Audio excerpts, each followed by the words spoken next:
بسم الله الرحمن الرحيم.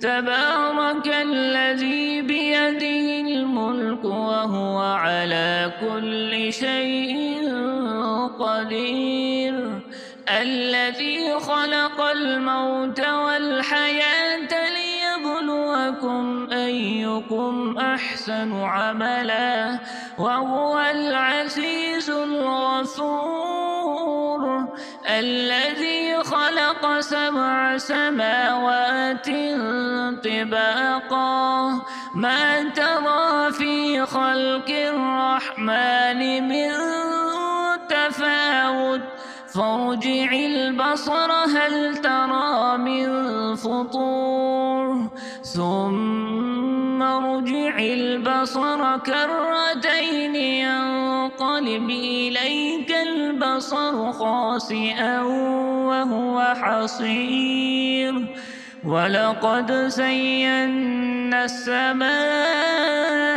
الدنيا بمصابيح وجعلناها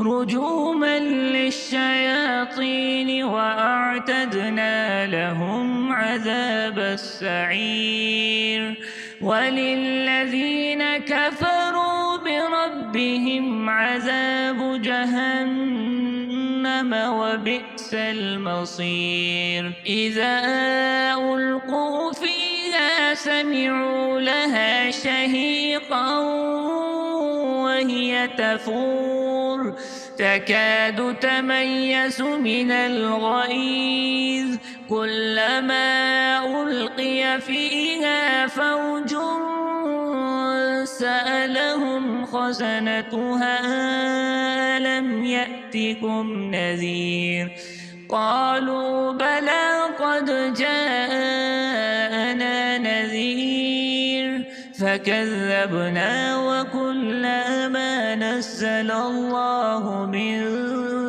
شيء إن أنتم إلا في ضلال كبير.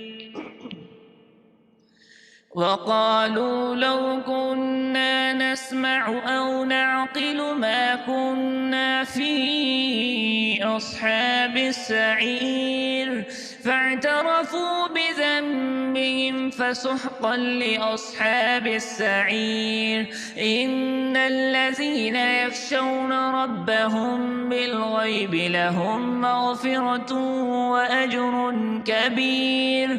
وأسروا قولكم أو اجهروا به إنه عليم بذات الصدور، ألا يعلم من خلق وهو اللطيف الخبير. هو الذي جعل لكم الأرض ذلولا فامشوا في مناكبها وكلوا من رزقه وإليه النشور.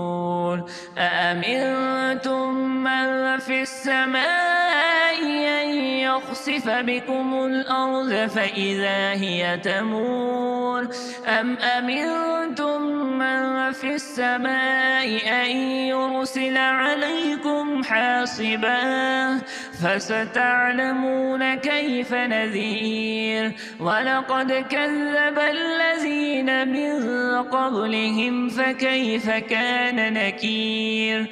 أولم يروا إلى الطير فوقهم صافات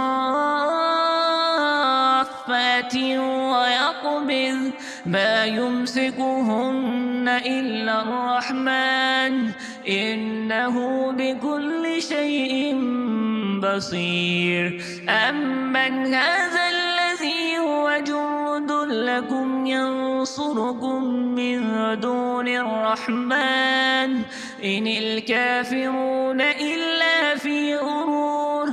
أمن هذا الذي يرزقكم إن أمسك رزقه بل لجوا في عتو ونفور أفمن يمشي مكبا على وجهه يهدى أمن يمشي سويا على صراط مستقيم قل هو الذي ينشأكم وجعل لكم السمع والأبصار والأفئدة قليلا ما تشكرون قل هو الذي ذرأكم في الأرض وإليه تحشرون ويقولون متى هذا الوعد إن كنتم صادقين قل إنما العلم عند الله وإنما